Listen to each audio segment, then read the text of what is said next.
Would like to wish everyone a happy Independence Day. I hope everyone is enjoying some well-deserved time off with their families. Here on the northern coast of Florida, northeastern coast of Florida, the weather has not been particularly conducive to outdoor activities. It was nicer earlier, but we have had some thunder and clouds roll in. But hopefully, by the time we are ready to set off the fireworks tonight, it will have all rolled out and we can have a nice summer evening. Now, I wanted to show this picture just because it's part of the story of America, and it's also where I live, generally speaking. This is the Castillo de San Marco in the foreground, and in the background here is the Bridge of Lions, or the Ponce de Leon Bridge. They close all of this down to traffic, and it's only foot traffic is allowed in this region, and thousands and thousands come to see the fireworks show. It's really an amazing thing to do. St. Augustine does fireworks very, very well. 4th of July here in town, and then down at St. Augustine Beach on New Year's Eve. Absolutely spectacular shows. So if you're in the region, definitely not something you want to miss. But it is part of the story of America in the sense that people were living here and conducting daily life and daily activities here in the late 1500s. In fact, the parents, and this is something a lot of people can't really wrap their mind around, the parents of the people who arrived at Plymouth Rock in 1620 hadn't been born yet. The parents of the people who were on the ships, the Mayflower that landed at Plymouth Rock, they hadn't been born yet when there were people here. In fact, the entire east coast of the United States, all the way from Maine, all the way around Florida through the Gulf, was all known, generally speaking, as La Florida. And it was claimed by the Spanish crown. Now, regardless of our differences, the things I believe, the things you believe, we're all on the same team. We all want the same thing. We all want to live happy lives. We all want to see our kids grow up in a safe environment, and especially on a night like tonight where there's really no mistaking, or there's no replacing, I should say, the look on kids' faces when they see fireworks.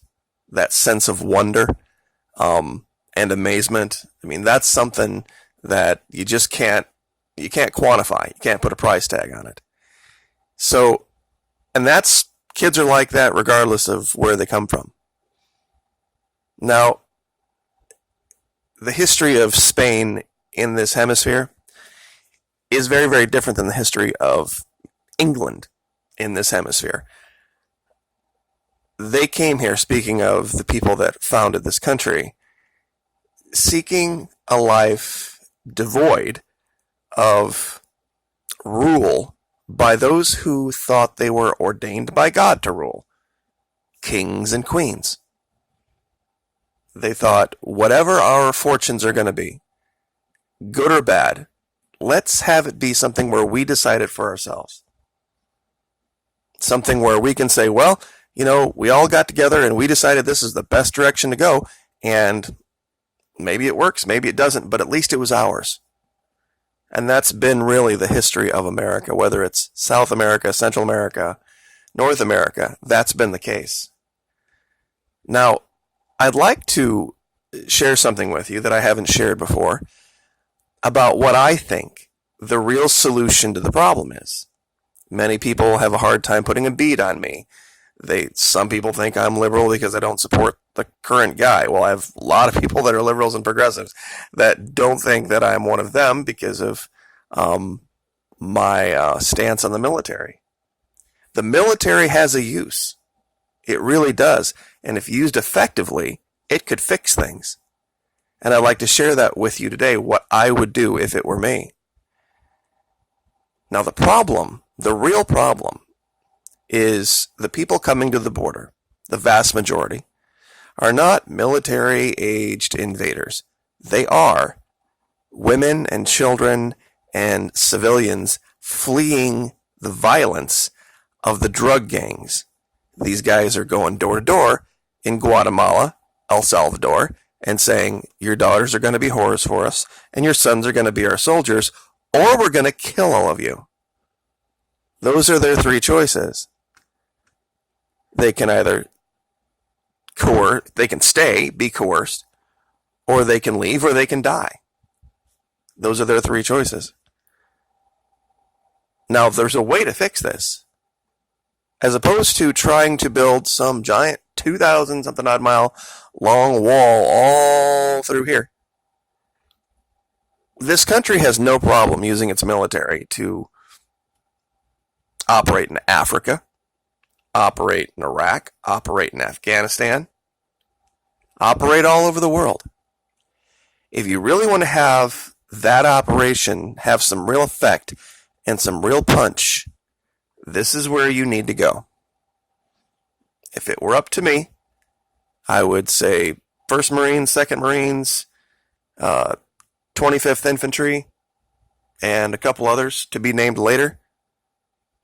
It's time to go. It's go time. And I would put them in Guatemala. The distance from the Pacific to the Atlantic in Guatemala isn't that far. Even if you draw a line straight north here from the border of Guatemala and the Pacific, up to here and across to Belize, it's 300 miles. We could easily secure it there. Now I know a lot of you are saying, well, we invade another country. Pull them out of Iraq. Pull them out of Afghanistan. Pull all the assets that you need out of the 7th Fleet in Asia. I would personally stand down the 7th Fleet in Asia precipitously. I mean, Japan has been setting records for the amount of military spending that they've been doing the last 10 years. They don't need us there anymore. We need our military here, securing the homeland. I would put if we're going to pay for 20 aircraft carriers, I'd say, okay, you know what? Then they're going to get used. I'd put 2 groups off the western coast of Guatemala.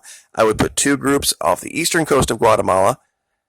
And I would pretty much tell the leadership of Guatemala and El Salvador, sorry, thanks for trying, and we're going to accept that we played a role in arming and financing these drug gangs that have taken over your country, but we're going to take responsibility 100% now for fixing the problem, whether you like it or whether you don't. There's not much the country of Guatemala or El Salvador could do about it if we decided to do that. The president of Guatemala is a comic actor. It's a country of about 17 million people-ish. In fact, I brought that up here. Where is it? Guatemala. 17.58 million people in Guatemala. The president is a guy named Jimmy Morales. Their military is not... I don't think there'd even be a contest. It wouldn't even be a fight. We wouldn't have to. We would say, look, we're going to put people down there. And here's El Salvador, 6 million people, no military. The leader of El Salvador, oh, by the way, is a Muslim. His name is Nayib Bukele, or Bukele, or what the hell ever. And this is the source of the problem. Period. This is it. And we could do this. We could, let me zoom this in here real quick. Take these 2 countries and make them, at least for the time being, a protectorate. It's a tiny, tiny, tiny area. It wouldn't be this massive, huge invasion group like we did in Iraq or Afghanistan. And plus, it's right in our backyard. You know, you could have, let me go over to the map here. You know, soldiers rotating in and out that would be spending weekends at home. Seriously, it wouldn't be that hard to do. We stand up the 4th Fleet like we should have a long time ago as a true offensive and defensive force for the homeland and put everything overseas secondary. I mean, we have the forces, we have the ability, we have everything we need. It wouldn't require anything new. And this is where the problem is. And we go, first thing we would need to do is disarm the entire country, Guatemala and El Salvador, completely. including their military and their police forces, and take the whole thing over. And then just start sorting out bad guys from good guys. And it would take a long time. But how long have we been over now in Iraq and Afghanistan? Was it 18 years? Wouldn't take that long here. And look, I'm not saying it's ideal. I'm not saying it's perfect. We could have fixed this a long time ago without having to use the 1st and 2nd Marines and infantry divisions and that type of thing. But that time is long gone. There's no fixing it now. There's no getting the right person in charge of the government. There's no, piecemeal way to fix this. And this is where you stop it. This is how you stop them from getting into Mexico and ending up at our border. Is you stop it right down here. This is the narrowest choke point. I mean, other than Panama. But that Panama is too far south. And that leaves Mexico to just deal with Mexico's own issues. And I really do honestly believe the current president of Mexico, this AMLO, he's all for his own version of MMGA, Make Mexico Great Again, so that his people won't want to come here.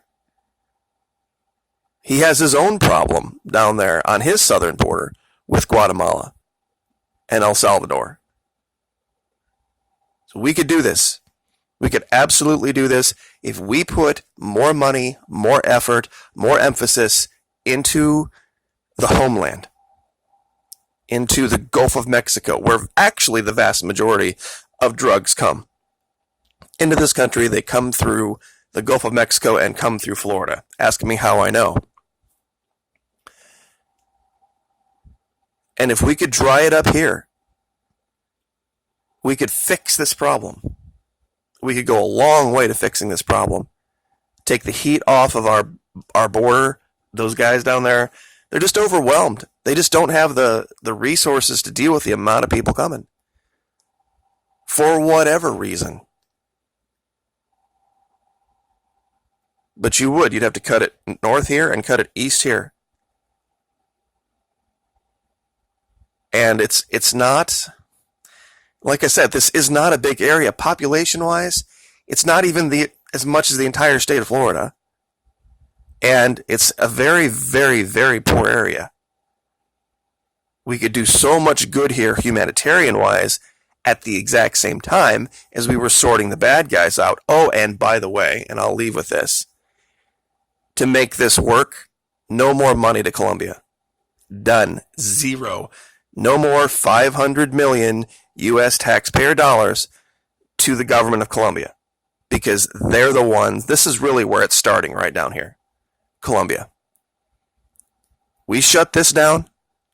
We dry up the funds, and then we put a military cordon across Guatemala and El Salvador. You watch how fast the border dries up. Watch how quick. And like I said, I'm not for just invading random countries for random reasons, but this is going to be a problem. It's been an ongoing problem for 25 years, 30 years. I was a Spanish linguist in the United States Army. Believe me, I know. I wish somebody would have had more sense 30 years ago and dropped the hammer back then, but they didn't, so now we've got to do the right thing. And just suck it up and tell the Muslim in El Salvador and tell the comedy actor, the two presidents, that sorry for your luck, but this is the way it's going to have to be for a while until we can fix this. I think the people would welcome it. I mean, we could use, most of our naval assets have the ability to turn seawater into fresh water. We could go in, and instead of having these camps be right on our border, right by the U.S., we could have it an entire country away. So that we didn't have politicians going down there using it as a photo op or a prop for elections. And Belize, this little country right here, is an English-speaking country. Notice you don't hear about many Belize immigrants. But anyway, happy 4th, just wanted to share that with you guys. Like, share, subscribe. See you next time.